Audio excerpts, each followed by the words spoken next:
یو کونډه مور د خپلو یتیمانو بچو سره په دسترخوان کینی او په دسترخوان باندې وچه ډوډۍ او صرف اوبه پرتې وي او د روژه ماتي ټیم وي او الله ته سر اوچت کي او وجاړي چې الله دا روژه دې راوستله الله روژه ماتې دې راوستو نو زما د بچو نه به دې پلار نه اخیستو الله روژه خو را روانه ده که نه الله تبارک وتعالی دې مونږ ټول د رمضان المبارک میاشت ته په خیر او په عافیت ورسو یوه خبره درته کومه الله تبارک وتعالی ته په عملونو کې خو عمل چې دی که نه یو وږې ګېډه مړول دي یو وږې ګېډه مړول نن به دلته دا ټول دا قصد کوو انشاءالله چې رمضان المبارک میاشت را روانه ده چې زما په دسترخوان باندې څه پراته وي انشاءالله دا به د یو یتیم په دسترخوان هم پراته وي دا به قصد کوو که نه چې زما په دسترخوان څه پراته وي دا به د یوې کونډې په دسترخوان هم پراته وي زما په دسترخوان چې څه پراته وي دا به د یو مزدورکار او د دیاړمار په دسترخوان هم انشاءالله پراته وي داسې به کوو که نه کوو هسې نه چې یوه کونډه مور د خپلو یتیمانو بچو سره په دسترخوان کینی او په دسترخوان باندې وچه ډوډۍ او صرف اوبه پرتې وي او د روژه ماتي ټیم وي او الله ته سر اوچت کي او وجاړي چې الله دا روژه دې راوستله الله روژه ماتې دې راوستو نو زما د بچو نه به دې پلار نه اخیستو الله هسې نه چې زما ستا شکایت الله ته وکړي الله خلکو ته په دسترخوان باندې هر قسمه خوراک پروت دی خوراکونه یې نه خوښېږي الله زما یتیمان بچی زما سره په دسترخوان باندې وچې ډوډۍ ته ناست دي الله په دې چم ګاونډ کې د چا سره دومره احساس نشته چې ما له روژه ماتې راوړي زما خبره اورئ که نه اورئ هسې نه چې زما په ګاونډ کې یوه کونډه پاتې کېږي زما په ګاونډ کې یو یتیم پاتې کېږي زما په ګاونډ کې یو دیاړمار او غریب پاتې کېږي او د روژه ماتې په ټایم کې زما رب ته زما شکایت ونه کړي چرته دا قص وکئ ښه چې په روژه ماتې کې چې په خپله څه خورم انشاءالله دا به را سره په ګاونډ کې یتیم غریب مسکین هم خوري کوو به داسې که نه به کوو داسې کوو به داسې که نه الله په دې ډېر خوشحالېږي چې د یو مسکین د یو غریب او د یو لاچاره سره ډېر امداد کوي ما نه تېرو ورځو کې چا تپوس وکړو وی مولانا صاحبو میں هو وی ته ډېر په کومه خبره باندې خوشحالېږي ډېر په کومه خبره خوشحالېږي مې زه ډېر زیات په دې باندې خوشحالېږم زما سره مدرسه کې یتیمان بچي دي یتیمان بچي ما سره پاتې کېږي ستاسو د پېښور را سره هم ډېر ماشومان دي ما سره یتیمان بچي دي او ما د خپلې ادارې طریقه دا ګرځولې ده چې د هغې یتیمانو ټوله خرچه هغه الحمدلله زموږ اداره برداشت کوي د هغې جوړه جامه پیزار د هغې د سکول کتابونه د هغې د سکول کاپیانې د هغې جرسیانې د هغې د وړي او د جمې پیزار او حتی تر دې پورې چې کور ته د تلو راتلو کرایي ورله مونږ ورکوو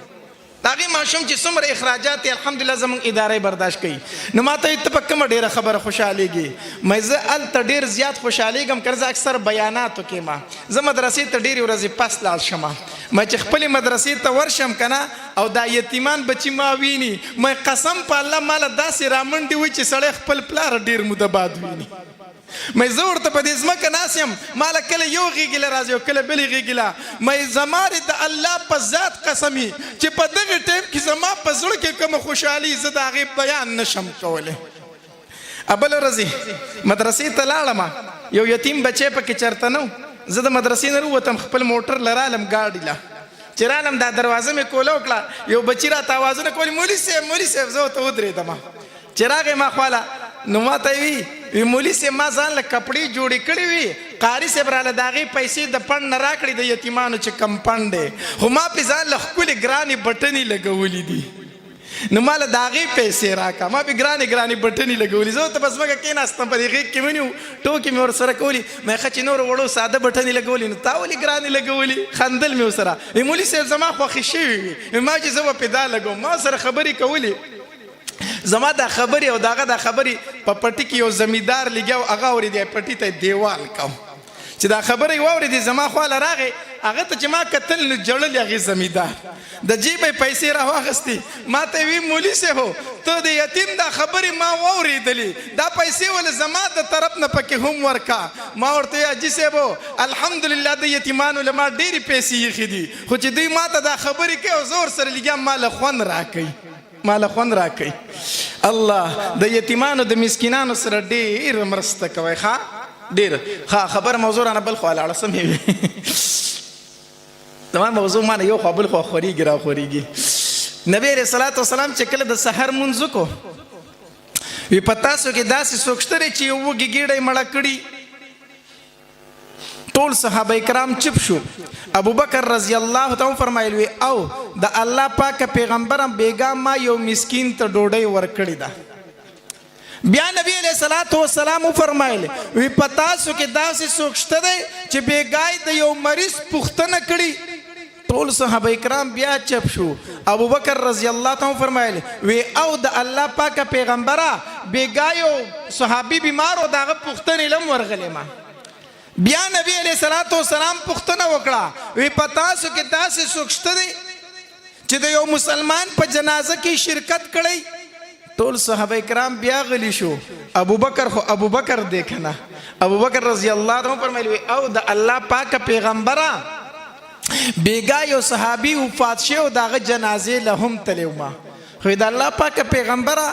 چې دا ټول کارونه مې وکړل کنه دلته مې په یو مسکین ډوډۍ وخوروله بیا یو صحابي بیمار او دغه پوښتنې لورلم بیا یو صحابي وفات شو دغه جنازې لورلم دا ټول کارونه چې مې وکړو او کور ته راتلم نو ټیم ډیر زیات ما وخت وو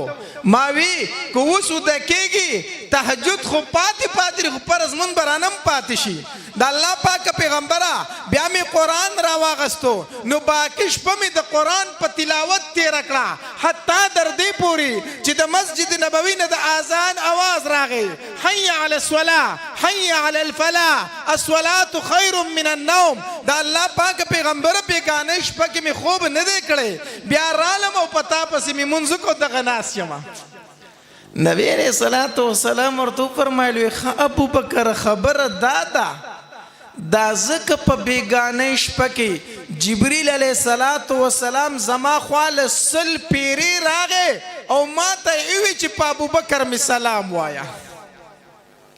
او بیا جبریل علیہ السلام زما خواله راغې ما ته ویل وی د الله پاک پیغمبره په بیګانه شپه کې مې د ابوبکر په شونډو باندې د خپل شونډې سل پیری ایښي دي